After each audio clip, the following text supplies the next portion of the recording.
s'il y a une fille à partir de l'âge de 3 ans, moins de 3 ans, s'il y a une relation avec elle, ça s'appelle pas une relation, ça s'appelle rien du tout. Par contre, après 3 ans et un jour, ça peut s'appeler une relation. Et donc, il y a toutes les lois qui concernent si ça s'appelle une relation ou pas, qui existent. Alors, on explique. Donc, Bat Shalosh Shanim Biyom Echad, si elle a une fille qui a 3 ans et un jour, Mit Kadeshet Bevia.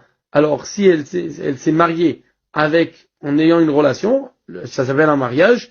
Veimba Aleha Yavam Kenaa. Aussi autre chose, c'est que si elle était mariée et qu'il y a eu et que le mari il est mort sans avoir d'enfant, alors il y a une loi que si soit elle se marie avec le frère du défunt.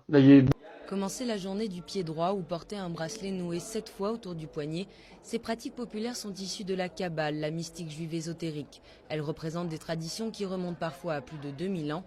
Objet d'une exposition actuellement à Jérusalem, la magie juive traverse les âges. L'enjeu principal, ce sont les besoins humains. Les gens ont des besoins. Ils ont besoin d'amour, de sécurité, de bien-être. Ils ont besoin d'être en bonne santé. C'est ça le déclic, le moteur principal de la magie et de la tradition magique juive. Aujourd'hui encore en Israël, la Kabbale a ses adeptes. Des puristes qui le jeudi à minuit se retrouvent dans cette grotte autour d'un rabbin, maître de la mystique juive. Jusqu'à l'aube, ils étudient les secrets du Zohar, le livre sacré de la Kabbale.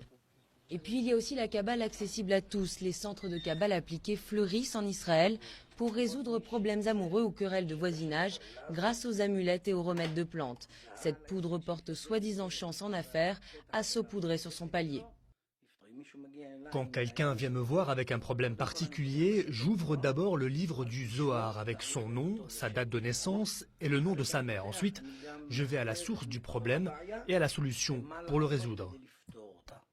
Ce commerce florissant est toléré dans la religion juive. Seule la magie noire est condamnée, celle qui permet de rendre justice soi-même. En 1995 et en 2006, des activistes ultranationalistes se sont vantés d'avoir utilisé des rituels de la Kabbale contre Yitzhak Rabin et Ariel Sharon, deux premiers ministres qu'ils considéraient comme des traîtres. Dans ces cas-là, la magie est utilisée pour légitimer la violence contre d'autres juifs. Et j'ai bien peur que cela puisse se reproduire à l'avenir. Peu à peu en Israël, le business de la superstition et des peurs risque donc de prendre le pas sur l'aura de mystère qui entoure les sciences occultes de la Kabbale, autrefois réservées aux seuls initiés.